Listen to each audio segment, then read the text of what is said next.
muito bom dia. Sejam todos bem-vindos a mais uma edição do Conecta Café com Inovação, uma ação realizada pela Fundação Rede Amazônica com o objetivo de compartilhar novas ideias, compartilhar experiências adquiridas pelos times do Grupo Rede Amazônica aos colaboradores do grupo. Eu sou Gabriele Santos, sou especialista em projetos aqui na Fundação Rede Amazônica e nessa edição nós vamos receber a Mariane Cavalcante, que é nossa diretora institucional aqui da Fundação Rede Amazônica, mas que já foi gestora do AmazonSat, do Portal Amazônia e da CBN Amazônia. Mari, você já está por aí? A Mari tem muita experiência nesse ramo da comunicação e hoje vai falar sobre liderança feminina. Eu estou muito curiosa para saber um pouco mais sobre a tua história na comunicação. Mari, você consegue me ouvir? Tá por aí? Tô por aqui, Gabi. Tudo bom? Já quero começar explicando que Mari é o apelido carinhoso que nós aqui na Fundação adotamos. Na verdade, que todo o grupo, né, Mari? Todo mundo te chama de Mari. Com Todo muito tempo aqui de Grupo Rede Amazônica, a gente te abraçou com esse nome, não é mesmo? Já acho até estranho quando me chamam de Mariane. Vamos começar falando um pouquinho, rapidamente, sobre tua experiência. Rapidamente é só um termo, porque eu recebi aqui as tuas experiências e são muitas. Me conta um pouquinho sobre a tua história com a comunicação. Na verdade, eu sou jornalista, né? E eu trabalho aqui no Grupo Rede Amazônica tem mais de 16 anos, né? Eu comecei aqui trabalhando na produção de conteúdo do AmazonSat. E eu construí uma carreira de gestão aqui dentro, né? Na verdade, eu acabo sempre, sou muito grata, inclusive, ao AmazonSat, que é o nosso canal independente aqui, porque a minha carreira se mistura muito, né? A minha formação na parte de gestão se mistura muito à história do próprio AmazonSat, né? Eu conheci o canal através dos olhos do meu pai, eu morava em Natal na época, e eu vim focada com o objetivo de trabalhar aqui, né? No AmazonSat. E ao longo desses anos, dentro do grupo, eu assumi outros desafios que, em alguns momentos, me tiraram até da minha zona de conforto. Eu, apesar de ser jornalista, eu já assumi uma área de gestão comercial, de OPEC, de marketing, que não é a minha formação, mas foi muito importante para ter um aprendizado na própria liderança. E eu acabei, ao longo desse período, trabalhando uma formação em paralelo em liderança executiva e gestão empresarial. Então, eu acabei saindo um pouquinho da operação da comunicação e trabalhando mais especificamente na parte de gestão. Então, eu tenho experiência em gestão há mais de 10 anos, né? Eu costumo dizer que eu já lidei com todo tipo de pessoa e já passei por todo tipo de experiência, né, na parte de gestão, porque são muitos anos e eu trabalhei desde da galera jovem até o pessoal mais velho e foi muito interessante você conhecer e trabalhar com realidades muito diferentes. Que legal! E esse tema em específico que a gente vai falar hoje, que é sobre liderança feminina, é algo que nós aqui na Fundação Rede Amazônica já vivemos, não é mesmo? Toda a nossa liderança é feminina. E eu vou agora te dar o espaço para você mostrar que você trouxe um materialzinho que eu já vi muito legal, que vai nos trazer aí muita informação. Já estou com a minha caneta, com o meu papel aqui, porque eu também quero aprender muito. E a gente vai ter um bate-papo assim bem legal. Já vou deixar aqui um espaço para quem quiser fazer perguntas ao final dessa conversa. Fiquem à vontade, viu, Mari? Fica à vontade para mostrar o conteúdo que você trouxe para a gente. Tá certo. Gabi, eu acho que eu vou compartilhar aqui uma experiência, começando até pelo próprio convite, né? Quando me convidaram para fazer parte aqui do Conecta Café, me pediram uma bio, né? Uma bio da minha carreira e tudo. E quem recebeu a minha bio deve ter visto que foi uma bio até um pouco diferente do que as pessoas costumam passar. Porque na minha bio tem, inclusive, que eu sou mãe de 2 filhos, que eu sou casada, que eu consigo conciliar a minha vida profissional com a minha vida pessoal. E eu acho que isso faz parte de um contexto justamente de liderança feminina, né? É um grande desafio você conciliar a maternidade, a vida pessoal, principalmente para nós mulheres, e já comecei a exercer essa liderança feminina no próprio envio da bio. Eu costumo colocar isso na descrição das minhas atividades, porque isso faz parte da essência do meu trabalho também. Isso constrói uma diversidade muito interessante para a própria empresa. Então, é importante a gente valorizar isso, e na Bia Bio eu já comecei, né? Na Bia Bio eu já passei lá, que eu sou mãe de 2 filhos, que às vezes a gente, lógico, isso é um exercício, né? Você conciliar a vida profissional com a vida pessoal. Às vezes a gente perde um pouco a mão, mas é importante a gente saber retomar para ter uma qualidade de vida saudável, né? Seja ele na vida pessoal quanto na vida profissional. E eu trouxe uma apresentaçãozinha, assim, porque eu sou jornalista, né? Como uma boa jornalista, eu gosto de números. Eu trabalho com números, com dados. Então, vou mostrar para vocês aqui Vou começar até com uma pergunta para você, Gabi. Vamos mudar os papéis.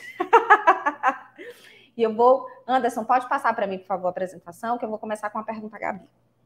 Quando o assunto é liderança, quem é a primeira personalidade que vem na sua cabeça, seja nacional ou internacional? A mim, eu vou colocar... Eu acho que por eu trabalhar com comunicação, eu vou colocar a Catherine Graham. Ela foi editora-chefe do Washington Post. E ela tem, assim, uma personalidade de liderança incrível, porque por muito tempo ela esteve à frente desse meio de comunicação que assim, tem um destaque mundial. Então, ela, para mim, é o meu exemplo de liderança feminina. Como a gente trabalha com viés de comportamento, eu já imaginava que você fosse responder uma mulher. Mas você não faz parte da maioria. Quando a gente pergunta isso sobre liderança, quase as mulheres não são citadas. E é muito comum também porque são poucas as mulheres em cargos de liderança. Então, isso é uma realidade. É uma realidade que a gente vem lutando, que vem mudando, mas a gente ainda tem muitos passos para dar para a gente alcançar essa equidade de gênero, né, que a gente costuma falar. Então, você não está dentro das estatísticas, né? Quando a gente pergunta sobre liderança, personalidade, geralmente o que se vê é um estereótipo de um empresário branco, bem-sucedido, alto. Então, esse é o estereótipo e normalmente são as pessoas que são citadas. Pode passar, Anderson. E aí, corroborando um pouco com isso que eu acabei de falar para ti, Gabi, segundo o IBGE, apenas 37,4% de cargos gerenciais existentes até em 2019 eram ocupados por mulheres. E esse número, ele diminui mais ainda quando a gente se fala em relação aos presidentes ou presidentes de conselho, nas 250 maiores empresas brasileiras. Então, assim, isso é um dado que chega a ser assustador para a gente que é mulher, na verdade, né? A gente, e principalmente para quem está, inclusive, fora de uma bolha, né? Porque hoje você faz parte de uma realidade de uma pequena bolha.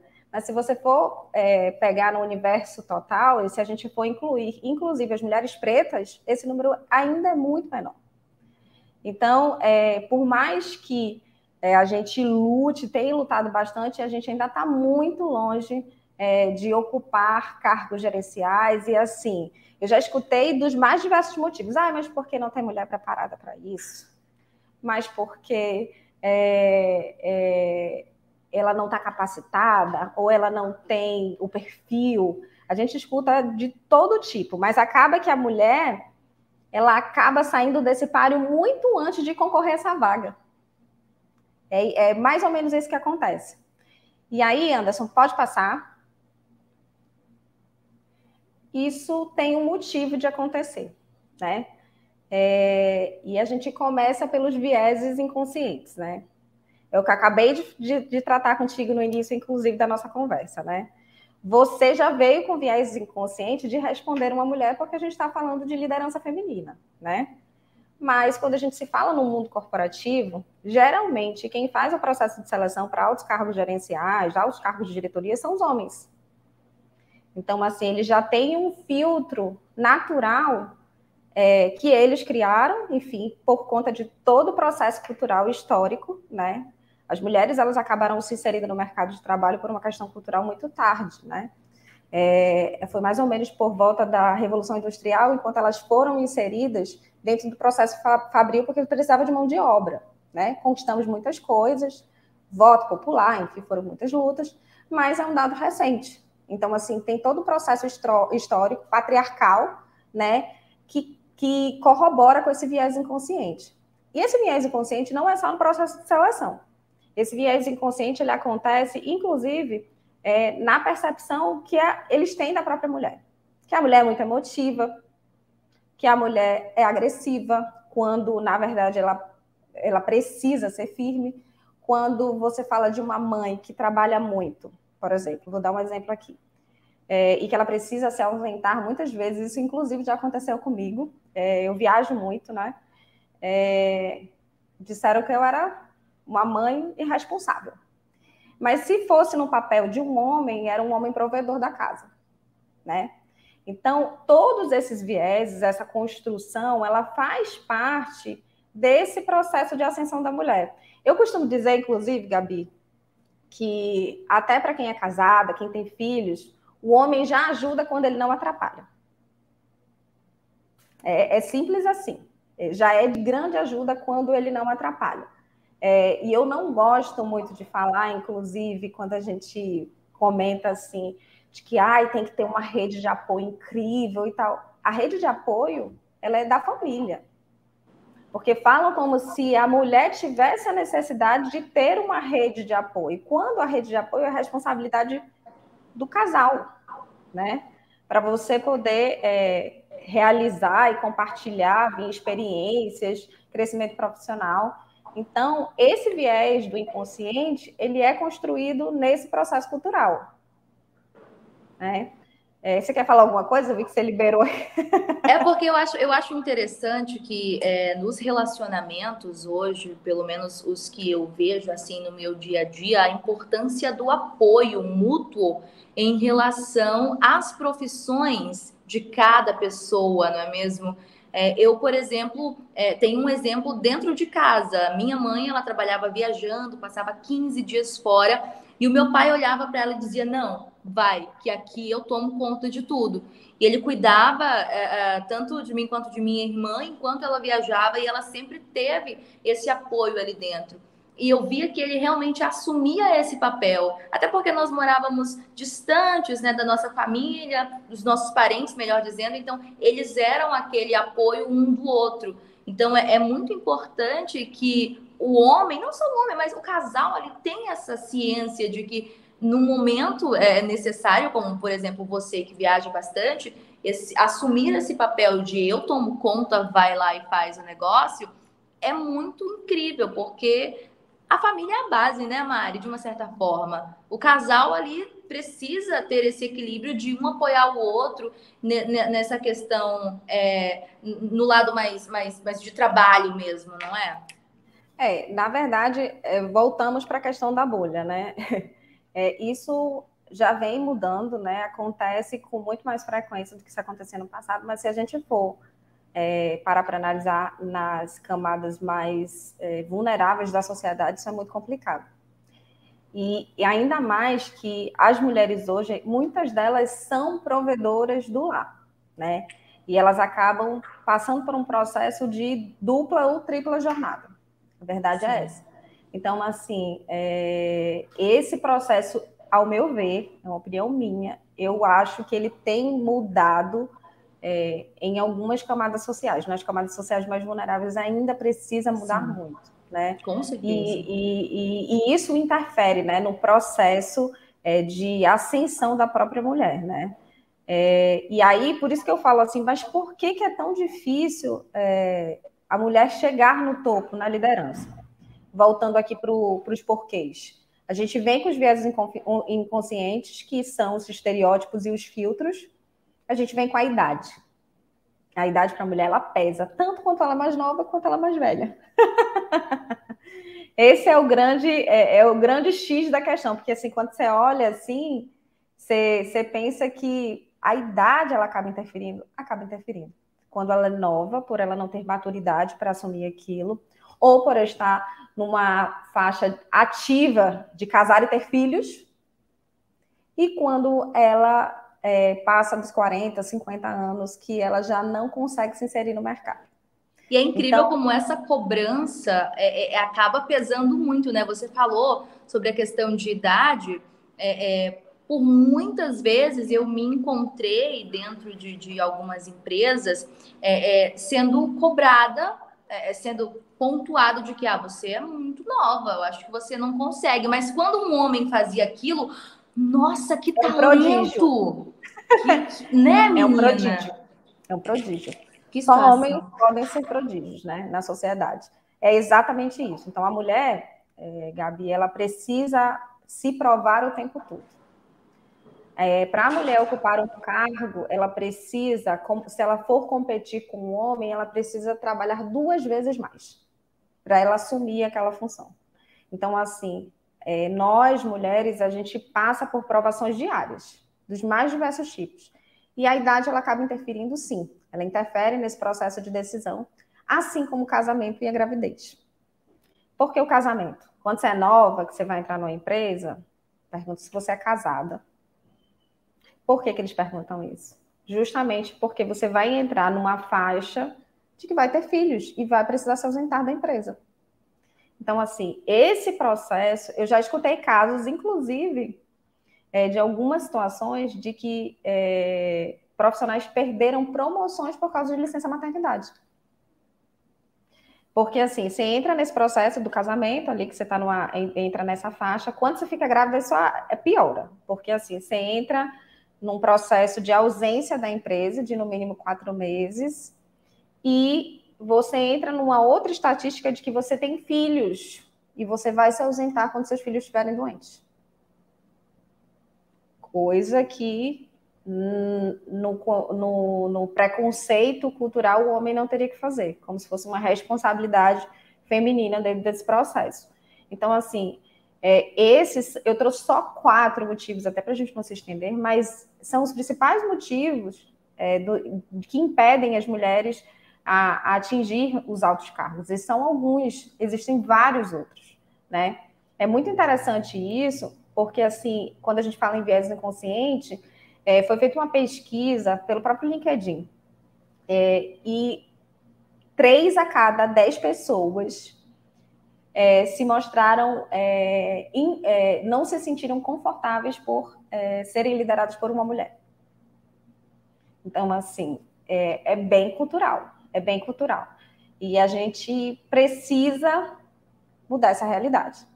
Mas eu entendo que essa realidade, a mulher, ela não consegue mudar só, né? Ele realmente um processo que é feito a 4 mãos. E, sim, existe uma luz no fim do túnel. Existe. Foi feita uma pesquisa pela ONU, Organização das Nações Unidas, e antes da pandemia, a mulher precisava de 100 anos para se igualar aos homens em direitos, enfim, na carreira. Depois da pandemia, esse número de anos subiu em 30. Então, hoje, para a mulher chegar num par de igualdade, de equidade, precisamos de 130 anos. Então, a gente perdeu 30 anos durante essa pandemia. Enquanto algumas pessoas perderam 2, as mulheres perderam 30, né? E por vários motivos, né? Dentre os motivos, inclusive, foi a própria violência doméstica. As mulheres tiveram que se confinar dentro de casa com seus próprios agressores. Então, isso retardou muito alguns processos, né? E é muito preocupante isso, porque como é que a gente vai considerar que a gente perdeu tanto tempo num espaço curto de tempo? Parece até... É incrível isso, né? Mas é uma realidade que a gente enfrenta e que a gente precisa mudar culturalmente. Ainda bem que entramos nos ODS, né? A gente faz parte se eu não me engano, o 5º ODS, e está dentro desse processo, né? A gente está na década da ação, e dentro da década da ação tem a equidade de gênero, né? E estão desenvolvendo várias políticas para mudar essa realidade. Anderson, você muda aí o slide para mim, por favor? E aí, quando se fala em liderança feminina, o pessoal pensa assim, por que ter uma líder feminina, né? O que diferencia? E eu gosto sempre, eu sempre falo, eu costumo brincar dizendo que eu sempre penso no negócio também, né? E quando se fala em negócio, a gente pensa, e foi constatado pela Forbes, que as mulheres são melhores líderes durante a crise, por alguns motivos, né? Elas são mais colaborativas, elas têm mais empatia, elas têm uma escuta ativa atiçada, têm comunicação, flexibilidade, e elas conseguem resolver problemas utilizando o contexto, né? São grandes diferenciais. Elas têm o que a gente chama de soft skills mais apurada. As mulheres, elas conseguiram desenvolver isso justamente por conta dessa criação. Quando a gente fala cultura, a gente falou aqui muito da cultura negativa da sociedade enquanto os homens, mas a gente conseguiu, devido a um aspecto cultural também de criação, algumas habilidades que elas não são tão identificadas no público masculino. E essa comunicação, essa escutativa, é porque as mulheres, normalmente, elas falam 5 vezes a mais que os homens durante o dia. A gente nem sente isso no dia a dia, né? Nem percebe, né, Gabi? Pela essa conversa aqui, eu com vergonha não estou conseguindo nem respirar, porque aí você vai emendando um assunto no outro.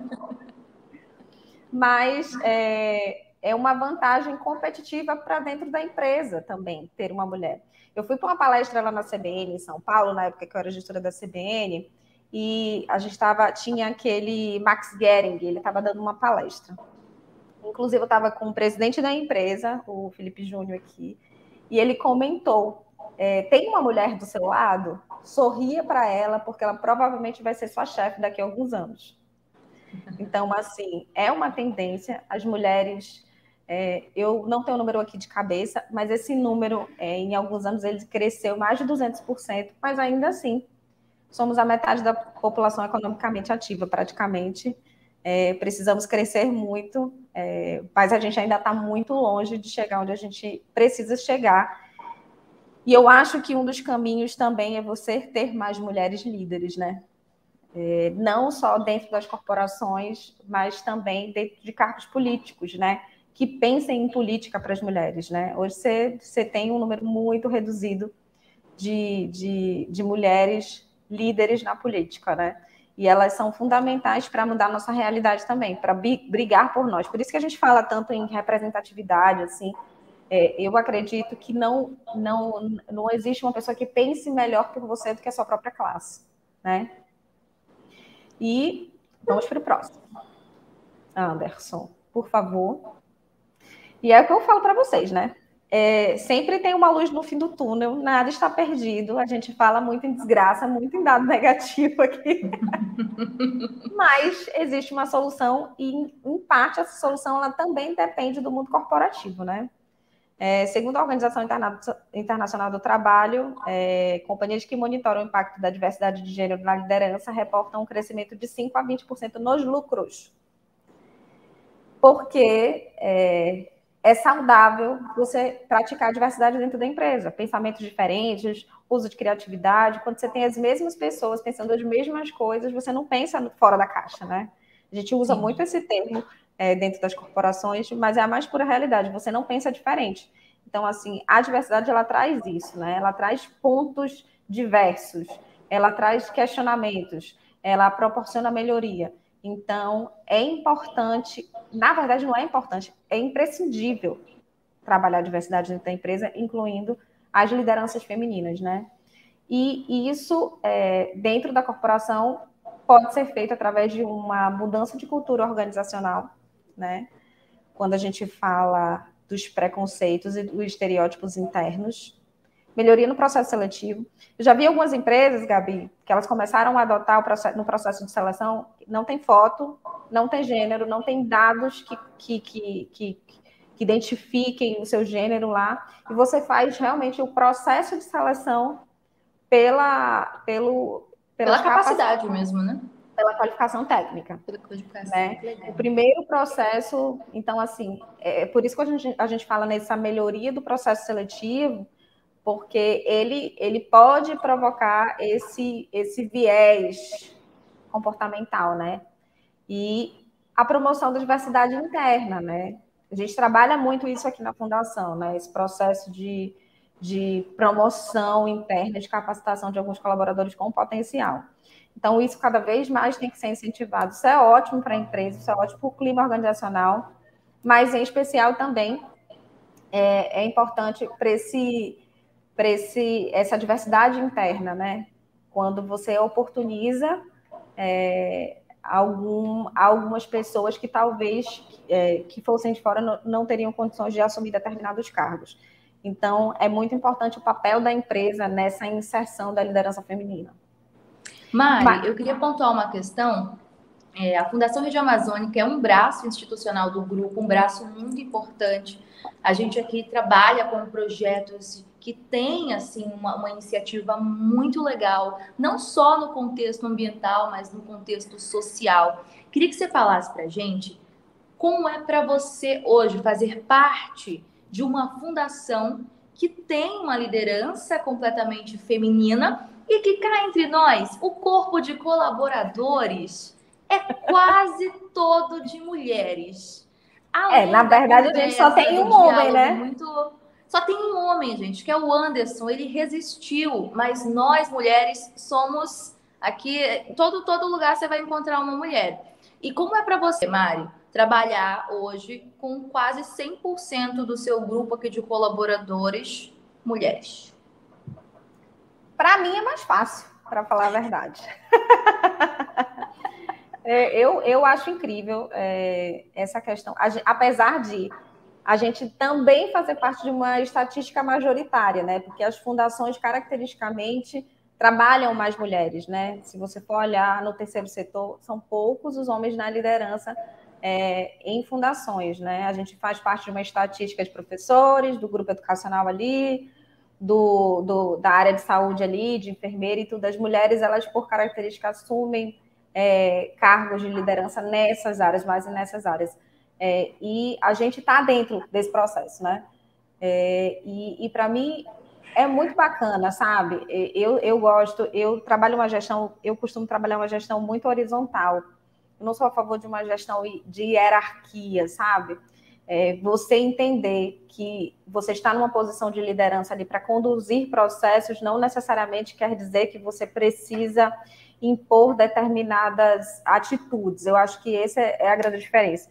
E assim, quando a gente fala ali, a gente passou ali do processo de empatia, eu acho que nesse processo social, você trabalhar com mulheres é muito mais fácil. É muito mais fácil nesse sentido, e até de você ter vivido experiências similares, entender os problemas que nós, mulheres, passamos, e eu acho que deixa uma gestão nesse processo de mulheres até mais sadio. Ontem, inclusive, eu estava fazendo uma reunião, e assim, eu fico muito feliz em até presenciar ações e atitudes como essa. E a gente convidou, enfim, a gente tem um outro projeto aqui, que é a Amazônia que eu quero, e a gente convidou, você estava na reunião, né? A gente convidou uma instituição para fazer parte do corpo do fórum, para dar entrevista e tudo. E a moça que participou da reunião com a gente, ela se queixou que ela não tinha visto tantas mulheres no fórum, né? Que se não tivesse uma quantidade X de mulheres, elas nem iriam participar. Eu achei incrível isso era uma observação que a gente já tinha feito. A gente tem uma capacidade crítica muito interessante aqui dentro da Fundação, inclusive da diversidade. Isso já tinha sido observado, a gente já estava em paralelo procurando outras pessoas que representassem as mulheres, mas é muito legal saber que você está num caminho sozinho, né?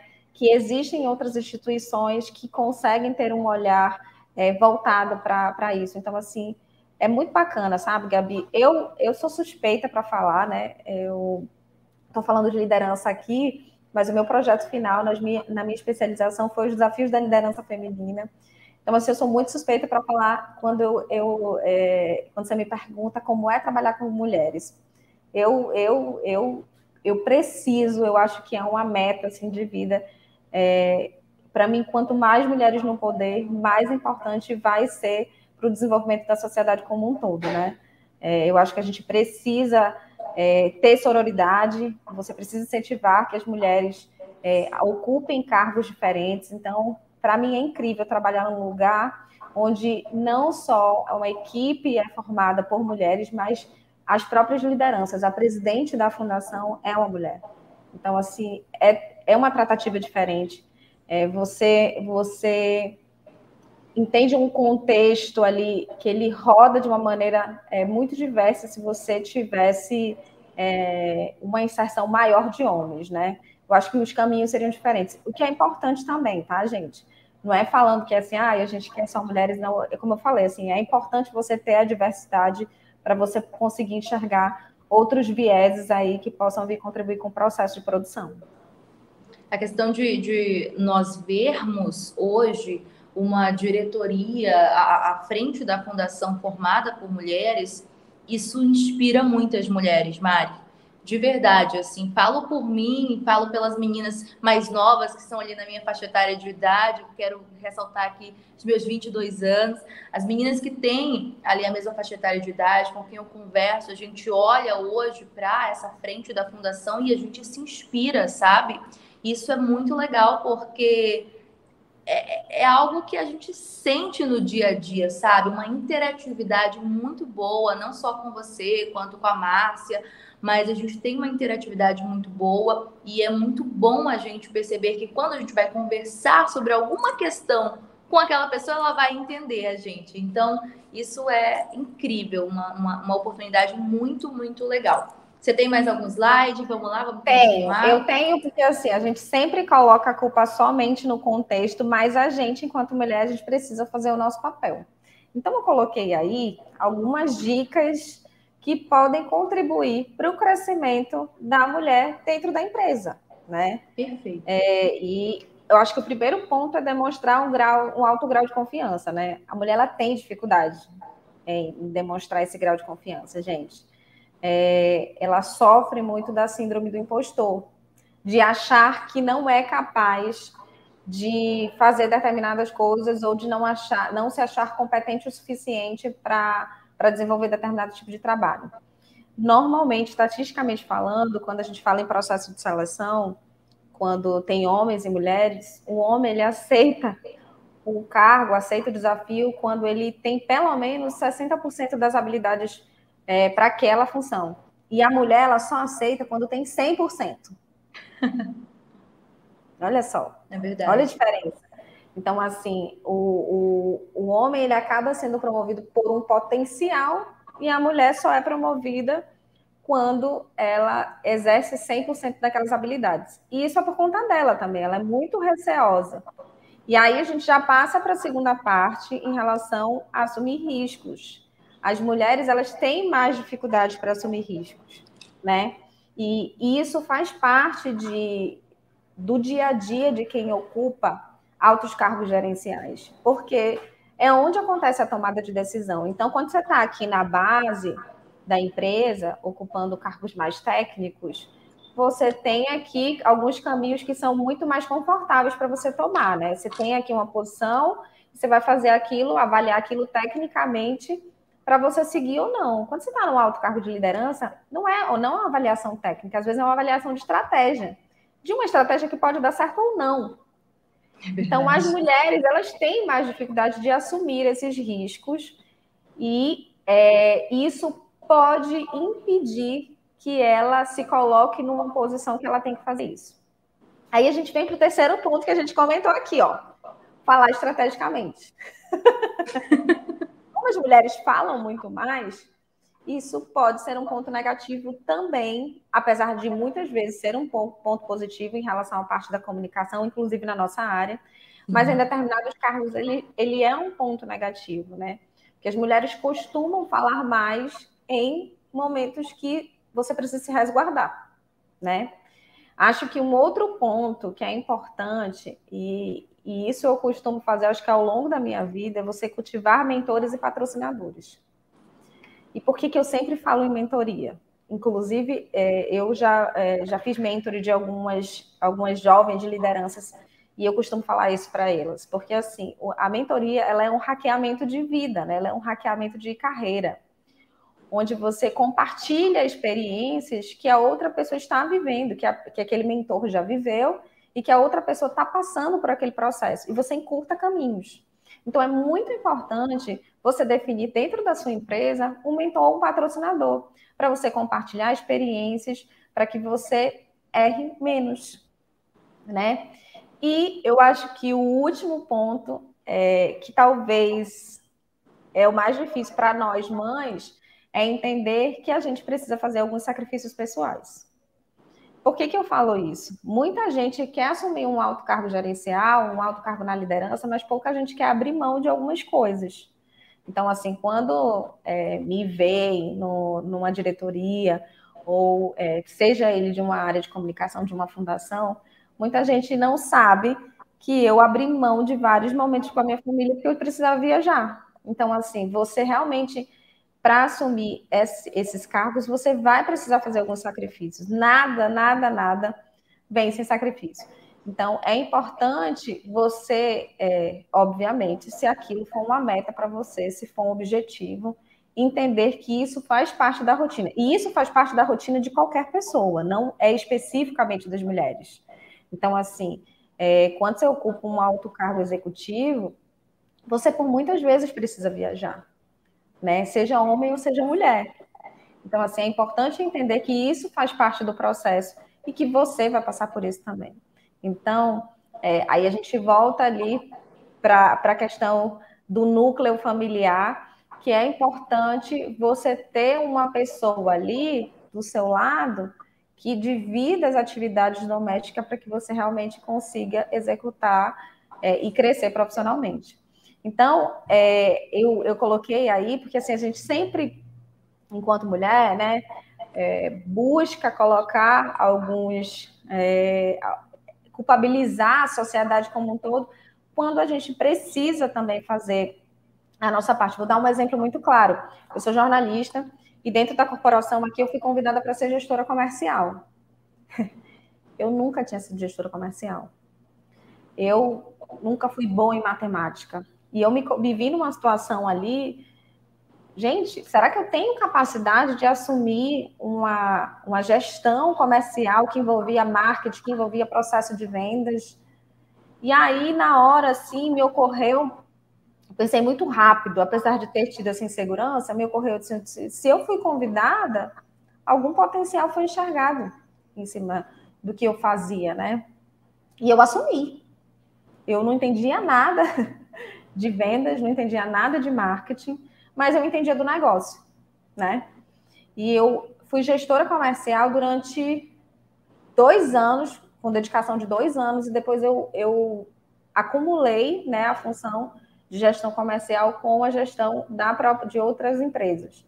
Então, aí a gente vem para a parte de assumir riscos, de você sair da sua zona de conforto e sem ter a segurança de que aquilo vai dar certo, porque pode ser que não dê, né? Mas é importante que você esteja um passo à frente e esteja preparada para assumir coisas diferentes. Então, a gente também tem que fazer a nossa parte, a gente também tem que correr atrás e se mostrar confiante no que a gente pretende fazer.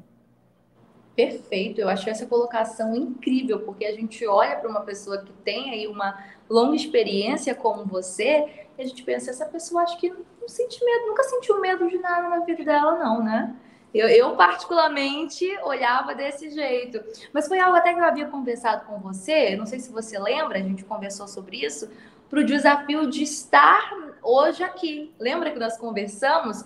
Que para mim foi realmente o colocar a cara e dizer, vamos embora, não sei, posso aprender e vou dar tudo de mim. Eu acho que isso é muito legal, esse tipo de posicionamento perante os desafios é que te fazem chegar a algum lugar, né, Mari? É muito isso. importante você realmente colocar ali, se colocar à disposição de aprender também, né, Mari? Eu acho que isso é muito importante. É muito importante, e apesar de ser muito difícil, tá, Gabi? Porque a gente foi educada para ser mais conservadora, né? Eu cresci, apesar de eu ter crescido numa família só de mulheres, né? Só o meu pai, coitado, que estava com a Meu gente pai lá, que também. era homem. Essa era tudo mulher. Mas nós somos educados para sermos mais conservadoras mesmo, né? Até porque dentro de uma cultura a gente cuidava do lar, enfim. É uma realidade totalmente diferente agora, mas culturalmente ele foi construído, esse processo foi construído assim. Sim. Então, para a gente, de fato, é mais difícil você ter que assumir o erro, né? Eu não digo nem o risco, a possibilidade do erro. Porque a mulher em si, ela se cobra muito mais nesse processo, né? Se você for parar para conversar com algumas mulheres que são bem-sucedidas, não existe nenhuma que não tenha um alto nível de cobrança. E é importante também saber calibrar isso, tá, Gabi?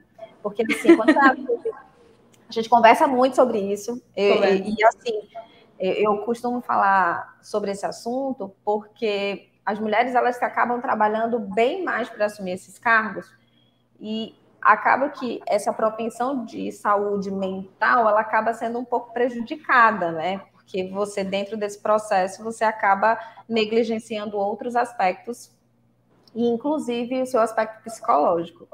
Então, a gente precisa ter essa dosagem, porque isso também faz parte da produção. Se você não está saudável psicologicamente, você não consegue produzir na sua capacidade máxima.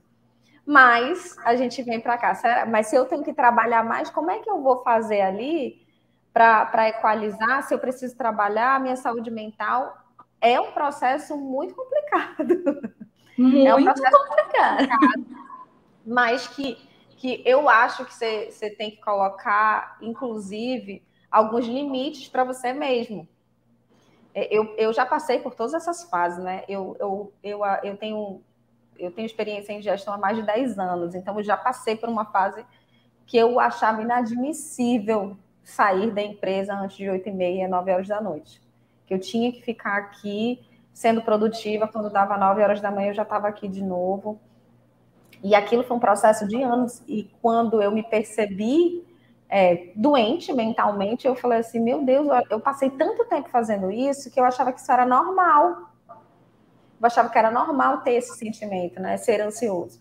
E lógico, depois de muita terapia, muito tratamento, porque nada vem de graça nessa vida, você acaba compreendendo que é possível, sim. E é por isso que eu coloco muito na minha bio, que é possível você ser bem-sucedido, você trabalhar bastante, ser produtivo e ter um equilíbrio com a sua vida pessoal, né? Eu acho que quando você consegue impor esses limites para você mesmo, porque às vezes a cobrança ela é muito mais interna do que externa. Você não é nem cobrado, você já se cobra para não ser cobrado do seu gestor. Conversamos, inclusive, sobre isso também, né? Conversamos. E isso é o principal problema, né? Que você acaba criando alguns processos psicológicos que são mais internos do que externos. Então, esses limites, eles são muito importantes, né? E principalmente para essa população de mulheres que está pretendendo assumir esses novos cargos de liderança, né?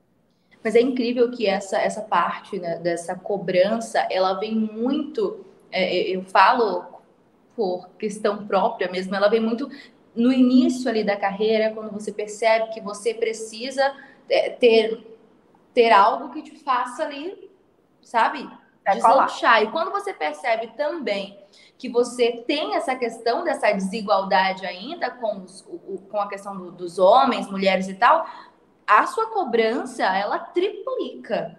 Eu acho que isso vem da gente. Eu lembro que na época da faculdade era algo que a gente falava muito. Cara, se a gente for ver em tal lugar, essa empresa aqui contrata mais homens do que mulheres. Então, além de eu ser muito bom como tal pessoa, eu vou ter que ser 3 vezes, 4, 5 vezes mais esforçado que tal pessoa para conseguir chegar em algum posto, em algum local, em algum ponto assim mais alto. Então, isso vem de todo um histórico que nos faz ter esse pico de cobrança, de ansiedade. Mas é aquilo, a mentoria que você me dá diariamente me ajuda bastante. Já que, né, expondo essa mentoria gratuita que eu recebo ao longo do dia. Ótimo. Gabi, é muito legal você falar isso, porque assim, a gente sente muito, né? Mas nem se compara no ambiente de altas posições. Quando você está no nível hierárquico dentro da empresa, que ele é mediano, você não sente, você olha assim, acontece uma situação ou outra, aí você fala, acho que não é isso não, isso é coisa da minha cabeça. Só que não é porque eu sou mulher, não. Isso aqui é... Até porque tem tantas mulheres aqui, tantos homens. Então, você acha que não aconteceu. Quando você assume os altos cargos de liderança, você vê algumas situações que acontecem com muito mais frequência. Só que você olha para o lado e não tem mulher. Meu Deus. A maioria são homens. Você senta numa mesa quando você tem 1 ou 2 mulheres, uma mesa de 10 homens. Então, assim, aí quando você ocupa um cargo mais elevado, você olha assim, talvez seja uma realidade, né? Aí a ficha começa a cair. Quanto maior o nível hierárquico, maior são alguns processos de dificuldade da liderança feminina. Nossa, é muito incrível a gente ouvir assim pessoas que realmente têm exemplo disso na prática, né? Porque querendo ou não, a gente ainda ouve muito que, vocês já chegaram muito longe, vocês já estão muito longe. A gente consegue ver esse grow up, mas a gente percebe que ainda não é. E eu vou te falar, assim, são poucas as empresas que realmente elas investem muito nisso. Eu tive a oportunidade, tenho a oportunidade de trabalhar numa empresa que apostou mesmo em mim, sabe? Que apostou no potencial e me transformou numa liderança feminina. Quando eu entrei aqui, eu era uma produtora, né? Eu era jornalista, eu entrei aqui produzindo programas, né? E eu nunca tinha me enxergado ocupar um cargo de gestão, né? Quando o próprio presidente da empresa que me convidou para assumir o meu primeiro cargo de gestão aqui, eu olhei assim e disse, gente, mas isso é para mim, né? Eu era muito nova, eu assumi meu primeiro cargo de gestão com 27 anos. Então eu falei, será? E quando eu entrei, ocupei esse cargo, eu falei, gente, é isso que eu quero para mim aqui, ó. Isso aqui é interessante. Só que assim, não basta você querer, né? Você precisa ter oportunidades. E assim, a empresa ela te propicia muito isso, né? Na verdade, todas as capacitações de nível que eu tive pós o nível superior foi ofertado pela empresa. Então, por isso que eu costumo dizer que a empresa ela tem um papel fundamental nessas novas lideranças. Porque elas te dão uma oportunidade que talvez você, enquanto pessoa física, eu sempre brinco isso, como pessoa física ou como pessoa jurídica, talvez como pessoa física você não tivesse essa oportunidade. Eu fiz 3 pós-graduações que foram patrocinadas pela empresa. Eu fui para o exterior, tive uma pós-graduação no exterior, um módulo de programação no exterior, tudo isso patrocinado pela empresa. Tive formação em outra língua patrocinado pela empresa. Então, assim, a empresa não são todas as empresas que fazem isso. Era isso que eu ia pontuar, com certeza, não são todas as empresas. E eu não sou a única, né? É importante falar que eu não sou a única mulher dentro do Grupo Rede Amazônica que teve essa oportunidade. Outros profissionais tiveram. Então, assim, é importante você estar numa empresa que ela pensa diferente, né? Que ela se preocupa com essa diversidade, ela se preocupa, assim, eu estou numa empresa ontem que eu tive uma reunião com o diretor, que ele falou assim, o SG é importante para a gente. Ele é importante para a gente. Então, assim, a visão dos presidentes, ela é fundamental para que as coisas funcionem, para você mudar a própria cultura organizacional, né? Sim. Então, é muito importante que essa causa seja abraçada pelas corporações também. A gente vê grandes exemplos aqui dentro mesmo do grupo, né, de pessoas que também tiveram essa ascensão na carreira. Então é muito legal a gente ver uma empresa que realmente investe em quem já está aqui dentro, ao invés de procurar pessoas para ocupar grandes cargos de outros locais. É uma característica daqui. E a gente fica muito feliz, né? A gente fica muito feliz, porque de um jeito ou de outro a gente acaba criando um vínculo, né? É importante. E você ter a oportunidade de gerar crescimento, de fazer com que aquele colaborador cresça junto com você, é fundamental. É de valor inestimável, eu costumo dizer. Com certeza. Que legal. Olha, a gente piscou e já passaram-se 50 minutos. Gente, senhor! E eu estava super nervosa. Não, mas é isso. Foi isso que eu quis trazer para vocês, né? Aqui, para falar um pouquinho dessa dificuldade da liderança feminina, mas que a gente tem um caminho, que o caminho, ele de fato é construído a 4 mãos e que a gente também precisa fazer a nossa parte. Acho que a gente falou aqui de alguns temas muito importantes, existe muito mais conteúdo. A gente tem uma ONU Mulheres que tem temas que abordam com muita propriedade isso que eu estou falando.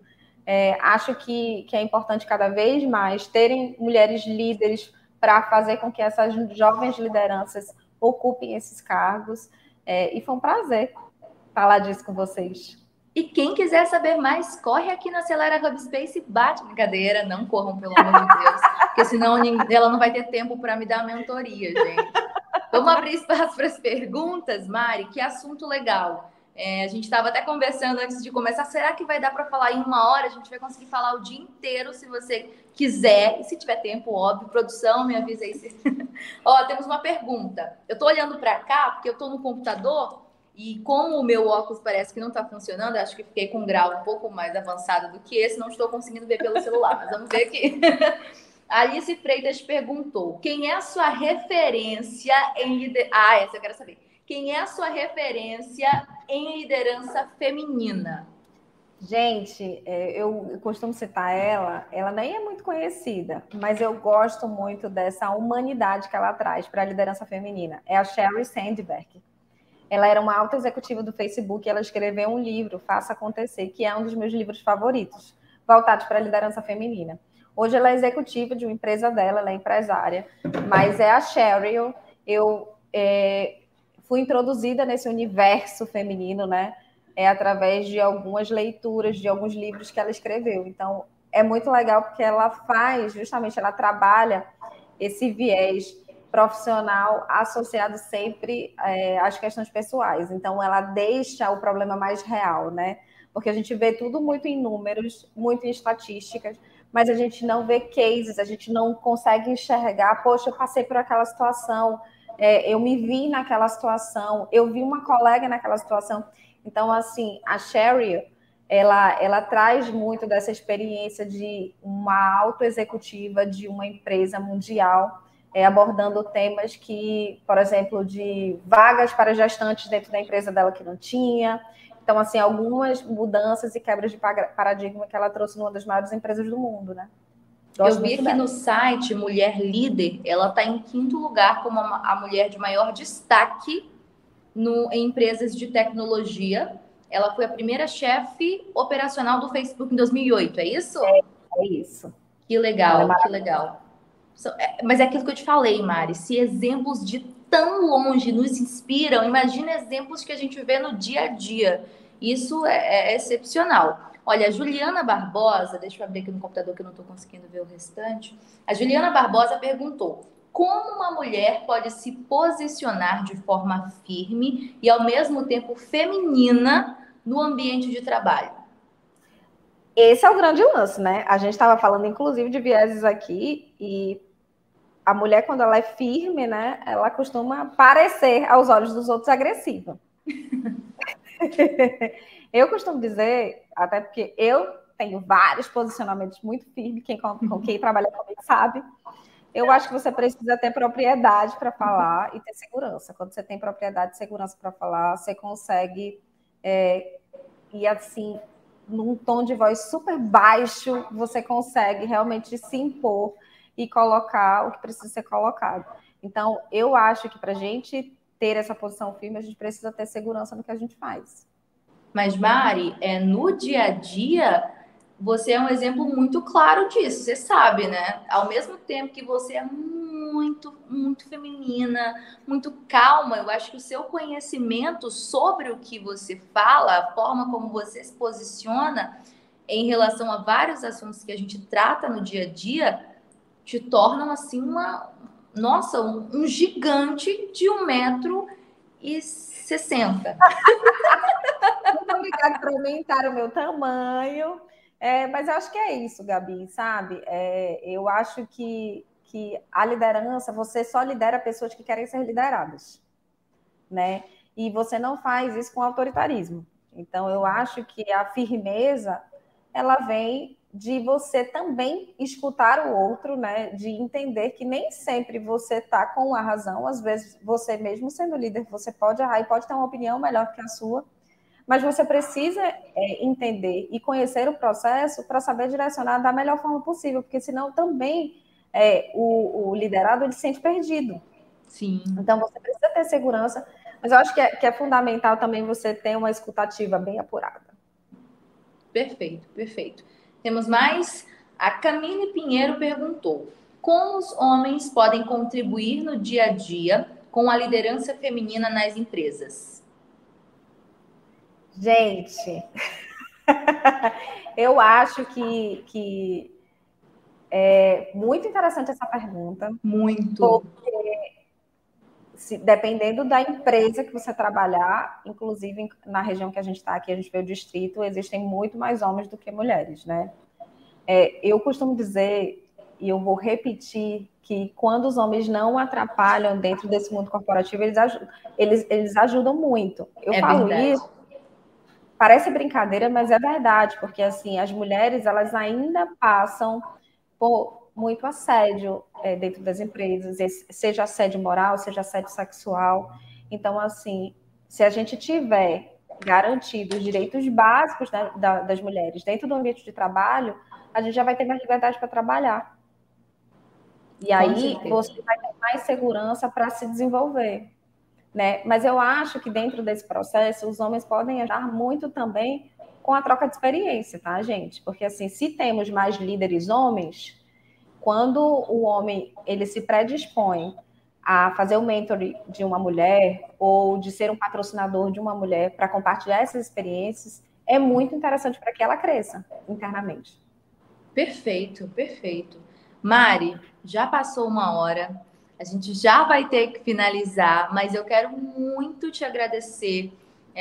Eu aqui, como pessoa que trabalha do teu lado, assim, eu já tinha comentado na última edição do Conecta Café o quanto você é uma inspiração para muita gente, não só para mulheres, mas para homens também. Mas nesse assunto, nessa edição específico, é muito incrível como você fala algo que a gente vê no dia a dia, um exemplo realmente de como uma gestora, como alguém que está na liderança consegue agir com muita gentileza, com muita educação, com muito carinho, mas consegue ser essa pessoa realmente firme, uma líder nata, assim. Então, muito, muito obrigada por esse momento. Foi muito, muito legal. Deixe suas últimas palavras. Quer dizer, pelo amor de Deus, nessa edição, suas últimas palavras. Pode falar. Eu que agradeço, eu fico muito feliz por ter sido convidada em especial por esse tema, porque assim, eu me identifico muito com isso. E é muito bom saber que a gente consegue, e eu sempre falo isso quando eu vim trabalhar aqui na Fundação, porque de fato a gente consegue transformar a vida das pessoas. Então, se eu tiver transformado a vida de uma mulher com esse conteúdo, para mim já valeu a pena. Obrigada. Ai, a Érica, já tá garantida, Dani, né? a Alice, a Sara, tá tudo certo. Obrigada mais uma vez. Obrigada mesmo. Muito obrigada a todos que acompanharam. Até a próxima edição do nosso Conecta Café com Inovação. Beijo, fiquem todos bem. Tchau, tchau.